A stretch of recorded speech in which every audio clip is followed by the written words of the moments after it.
Hi guys, what's good? If you came from my Instagram, you would know that it's 2 days this week I am uploading. Obviously today is Monday. Now I don't know if the video will get out today, but if it does, then great. It would be amazing to get it out today. I don't want to have to upload it tomorrow because tomorrow's my actual only free day, actually at the moment, because on Wednesday I'm going to Charlton versus Brighton away. But we all know that. I think we all know who is going to win. Oh, anyway, we're just going to jump straight into the video. Okay, right, so as you can tell by the title, Mcallister, and is he leaving Brighton? Wow. Okay, so what I'm going to think about in this video is potential clubs who are going to offer for him, what sort of price I would literally think he'd leave for. So we've got that sort of stuff coming to today's video.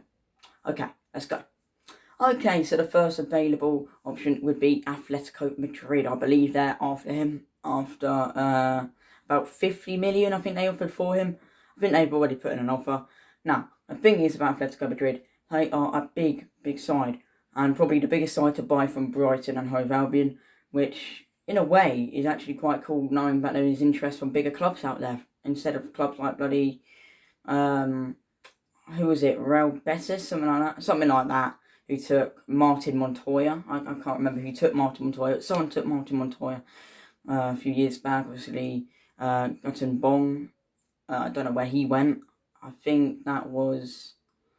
Gutton Bong went to Nottingham Forest, I believe. Then, obviously, he's a free player now. He's a free agent. They're the sort of clubs who would usually offer for our players. Or someone like Royal SG. Maybe they would. But, I mean, these are usual clubs who buy from us.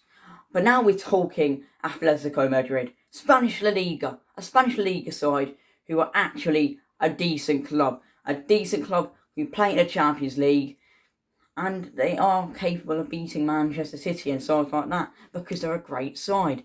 And now I think the thing is with Mcallister, right? You leave him for 50 million, accepting to get started sometimes. But would he actually fit into their midfield? Because now, the way I see it, right, is obviously when you buy someone, of course, you're not going to start on that first game. You probably put him on the bench and then sub him on, see how he fits in. But the thing is, you're going to want him to adjust to your play style. And that's where you have to look at the sort of, videos of him online on how he plays and all of that, and how you can get him to fit into your squad. And with Atletico Madrid, I don't know, because obviously they are a quick side, they are pacey. And then you see them sort of playing and just smack it, and it goes in more than Brighton Hove Albion. We'll have 20 shots a game, one of them will go in. They could have bloody 10 shots a game, and 3 of them could go in. That's the Liga. So, and I tell you what, they've got keepers like Oblak, they've got Qatar. That's where the World Cup was played. Argentina winners. No, they got Courtois and them sort of keepers. And the thing is as well, Mcallister just winning the World Cup, he's going to go for more money because they're going to want a World Cup winner. Obviously with Spurs as well, Chris Romero, he plays for Argentina, he's a World Cup winner. So there's 2 World Cup winners there. Quite a few World Cup winners actually in the Premier League right now. Obviously, following Argentina's win yesterday and penalties against France. So I think Mcallister will go up a price. But yeah, Atletico Madrid will totally be looking at them. Okay, now we move on to boring old Chelsea. We all know they want to be a team like Brighton, let's be honest. If they didn't want to be a team like Brighton, why are they buying players from us constantly and taking offers that we want? Like, for instance, we went for David Fofana, right? We were about to get him, and then Chelsea took him off of us, even though they were trying to buy Nkunku. And obviously, it's shocking. Why? It's honestly so bad. Why do they keep buying our players? Why are they taking them away from us? And why also are they now getting rid of our transfer targets for themselves? It's a bit stupid, don't you think? For me, I'm not having it. I can't just keep accepting the fact that there's a team taking all of our players away and all potential future players away from us, when I could be sitting here at about a few months' time watching Fofana play for us, and he could bag a hat-trick almost every week because he is a quality player. Obviously, he's young, and he would have a few years at Brighton probably. He can. I believe he has to. I think he'll adapt to the Premier League. very well. But if the final was to join us, that'd be incredible. Anyway, so yeah, I would hate to see Mcallister in a Chelsea shirt hanging underneath Graham Plastic Potter. I mean, could you guys really imagine that? Graham Potter in charge of Cucurella, potentially Lamptey and Trossard, potentially Caicedo, and potentially Mcallister. I'd hate it. I'll tell you why. Because they're all former Brighton players who they've gone to the same football club, Chelsea. Thank you, Chelsea, for the money, by the way, because I know Cucurella ain't very good anymore, mate. He's good at Brighton, but he's terrible at Chelsea. Right, thank you very much for the money.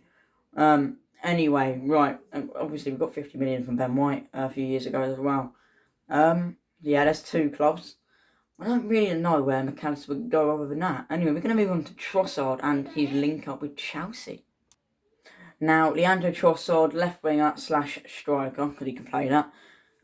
Now look, if he went to Chelsea, I'd be fuming, because he is our top scorer. Now, honestly, seeing him in a Chelsea shirt wouldn't be very good, because I know exactly what's going to happen. My name's Graham Potter, I probably ain't going to start you, even though you're banging in goals for Brighton at the moment, and pretty much carrying them on shots on target right now, because half of them go flying over the bar when you get an open net directly to keeper. So, yeah, even though you take most of your chances and score them all, we're not going to start you. Yeah, look, mate, we get it, Potter, alright? Yes, Chelsea can score goals, alright? But, I mean, getting Leandro Trossard, you'd have to start him. Absolutely 100%, you'd have to start him. Even if it's against Brighton, he would get booed. He would get booed just like Graham Potter, just like Cucurella did. And we would make more and more of a rivalry. And like we say, you could be questioning, why have you got a rivalry with us? Why don't you ask your manager that question? Why have we got such a rivalry with you? Because you're taking our players, mate. That's why. Alright? Pretty simple, and it's answered. Taking our players, absolutely ridiculous. Why? Taking everyone. Dude, like I say, we're getting money for it, right? But why is it us, what they're trying to take everyone from? Okay, yeah, we got Mcallister on a new transfer deal. Contract deal. But doesn't necessarily mean you want to not want to go to Chelsea, because I don't see Tony Bloom getting in his way. Bloom is a businessman. He knows his ways to get money. Okay, he'll let him go for money, right? He'll get decent money for Trossard and Mcallister. But Mcallister will be leaving probably for about, I can picture it, about 58 to 63 million, something in between that. I don't think he'll be leaving for 100 mil. No, he's not that quality, but I mean, he did incredible in the World Cup, assisted Di Maria, I believe it was, in the second goal for Argentina. And he's a great player, but Chelsea have an eye on him, and it's not good. Anyway, we're going to move away from Trossard and Mcallister. We're going to move over to Tariq Lamptey, the former Chelsea player. So obviously, Tariq Lamptey came up through Chelsea Academy, and he got brought by Brighton Hove Albion for, I think, just $1 million or just under. So when we brought him in, he plays well. He plays good football. We'll probably see him on Wednesday playing against Charlton Blessing. Going to be quite crazy going to that game, my second away day, and first actually in a authentic competition instead of watching some pre-season rubbish. Yeah, we all know that. But it was still good Reading away, I'm not going to lie. It was loud, and that's why I go, because I like the noise. But look, at the end of the day, when Tariq Lamptey leaves our football club, I'm not going to be too fussed about it, to be fair. Even if it is Chelsea taking him, at the end of the day, mate, don't care, alright? He don't play very much. He's not really in De Zerbi's, he doesn't fit into De Zerbi's way of playing, clearly, because he don't start unless he's in the Carabao Cup. Look, mate, I don't see many other clubs Lamptey would go to other than Chelsea. Like, we all know he'll probably end up at. By the way, there's a goal in Brighton Hove Albion under 21, Derby under 21. Derby County just scored. Just got the notification on my phone. Oh, mate, Brighton Hove Albion, what are you doing? Come on. Anyway, like I say, Lamptey, if he wouldn't bother me. Get on with it, I mean, we've got so many people who can play the same position, and even out of position, some of our players are actually incredible. Now moving on to someone I would care if he left, Moises Caicedo. Now, Moises Caicedo, like we all know, mate, incredible. He's part of that, what's it called? Where does he play? Aqueduct, isn't it like I think it's a trio, no. Well, I mean, he's gone to international, obviously, he came back from World Cup now, he got knocked out. But he went on international to Ecuador with teammates Jeremy Sarmiento and Pervis Estupinian. And all three players, just want to say, did incredibly. Caicedo, you scored. Congratulations, son. You did brilliantly. Now, if Chelsea bought Moises Caicedo, I would be completely and utterly fuming. Nothing stopping me from being fuming, alright? I would be so goddamn angry looking at Moises Caicedo and playing for Chelsea. Same goes for Trossard. Same goes for Caicedo. It's so damn annoying. If he goes to Chelsea, I just can't be arsed anymore, mate. Let's be honest, mate. Honestly, how many clubs are going to buy a place? One club, Chelsea. If he goes to Chelsea, that is, by the way. If he goes anywhere else, other than Crystal Palace and any of our rival sides, I think it'll be alright. Mainly, if he goes to a club in a different league. Because I don't want to have to watch him play against us. To be honest, any of them. Any of these players who leave. Alright? Anyone who's in the starting lineup, I don't want to see him play against us. Because they're clearly good enough. Clearly good enough to start in this Albion side. They're clearly good enough to play at other football clubs too. Especially sides like Chelsea. Yeah. But look, they also want Robert Sanchez. This is where I'm going to get into a bit of a mixed opinion on this one. Because with Sanchez, right, he seems quite nervous as a keeper.